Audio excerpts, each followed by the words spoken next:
नमस्कार दोस्तों। क्यों कोई भी जहाज और एरोप्लेन इस विशाल समुद्री हिस्से को पार करने से पहले 1000 बार सोचता है। यहाँ बहुत सी दिल दहला देने वाली घटना घट चुकी है। बहुत से लोग दावा करते हैं कि यहाँ समुद्र के नीचे एक स्पेस टाइम टनल है जो हमारी पृथ्वी को एक दूसरी दुनिया से जोड़ती है। जहाजों के डूबने की घटनाएं तो आए दिन चर्चा में रहती है, लेकिन अगर हम समुद्र के इस हिस्से की बात करें तो यहाँ से जहाज गायब होने की घटनाएं कुछ अजीब ही हैं। दोस्तों, यह अटलांटिक ओशियन के पश्चिमी किनारे पर एक त्रिकोणीय समुद्री क्षेत्र है जिसका नाम है बरमूडा ट्रायंगल, जो पृथ्वी पर मौजूद सबसे रहस्यमय जगहों में से एक है।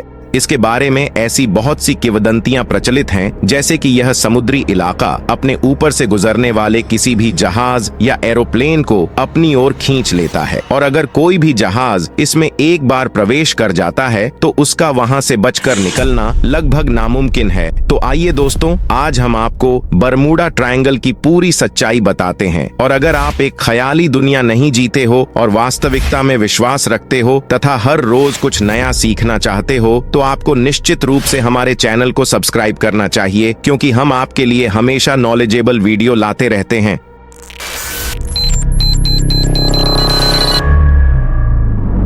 दरअसल बात 1945 की है, जब लोग बरमूडा ट्रायंगल के रहस्यों के बारे में नहीं जानते थे। तब 5 अमेरिकी फाइटर जेट फ्लोरिडा में स्थित अपने एक एयरबेस से उड़ान भरते हैं। इन्हें अपने मिशन तक पहुंचने के लिए अटलांटिक ओशियन को पार करना था, लेकिन उड़ान के 2 घंटे बाद अचानक से मौसम खराब होने लगता है। वहां चारों तरफ अंधेरा ही अंधेरा था और भयंकर तूफान के कारण इनके फाइटर जेट भी ठीक से काम नहीं कर रहे थे। यहाँ तक कि इनका अपने हेडक्वार्टर से संपर्क भी टूट गया था और वो सभी अपना रास्ता भटक चुके थे। बहुत समय हो गया, लेकिन इन विमानों का फिर से अपने हेडक्वार्टर के साथ संपर्क नहीं जुड़ सका और फाइनली ये 5 फाइटर जेट रडार से अचानक गायब हो जाते हैं। लेकिन सोचने वाली बात तो यह है कि इन 5 फाइटर जेट को ढूंढने के लिए जो विमान भेजा गया वह भी आज तक वापस नहीं लौटा। तब से विमानों के इसी तरह के गायब होने की घटनाएं बार बार आती रहीं। कई एरोप्लेन और फाइटर जेट, यहाँ तक कि बड़े बड़े जहाज भी यहाँ से गुजरते समय इस रहस्यमयी जगह से गायब होने लगे और उनका आज तक मलबा तक नहीं मिला। जैसे जैसे यह घटनाएं दुनिया के सामने आने लगी तो बाद में समुद्र का यह इलाका भयानक साए में डूब गया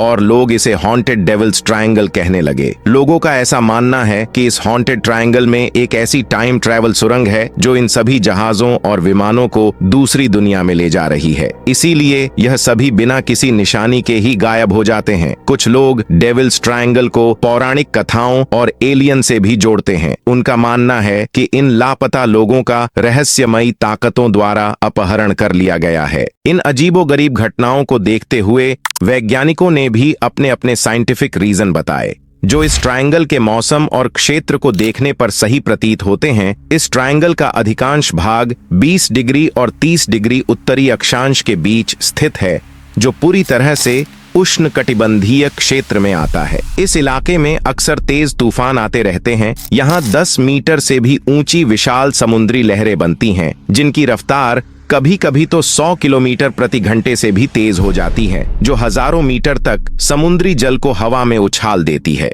और तो और इस समुद्री क्षेत्र में अनेक बड़ी बड़ी चट्टानें भी हैं, जो नेविगेशन के लिए एक बहुत बड़ा खतरा बन चुकी है। इन सभी प्राकृतिक घटनाओं से ये तो साफ है कि यहाँ कोई भी विमान आसानी से नियंत्रण खो सकता है या जहाज डूब सकता है। पृथ्वी के महासागरों में कई समुद्री धाराएं बहती हैं। उनमें से सबसे बड़ी धारा को गल्फ स्ट्रीम कहा जाता है, जो अटलांटिक ओशियान से होकर उत्तर पश्चिमी यूरोप के तटीय क्षेत्र तक लगभग 5 किलोमीटर प्रति घंटे की रफ्तार से बहती है। अपने विशाल आकार के कारण यह कुछ ही दिनों में एक बड़े जहाज या दुर्घटनाग्रस्त विमान को सैकड़ों किलोमीटर दूर ले जा सकता है, जिससे यह भ्रम पैदा होता है कि यह जहाज या विमान रहस्यमयी तरीके से गायब हो गया है। दरअसल वैश्विक नजरिए से देखें तो बरमूडा ट्रायंगल में जहाजों के डूबने की संभावना अन्य समुद्री क्षेत्रों से ज्यादा नहीं है। भूगोल में बरमूडा ट्रायंगल के नाम का कोई अलग से विभाजन नहीं है। वास्तव में यह राइटर्स ही हैं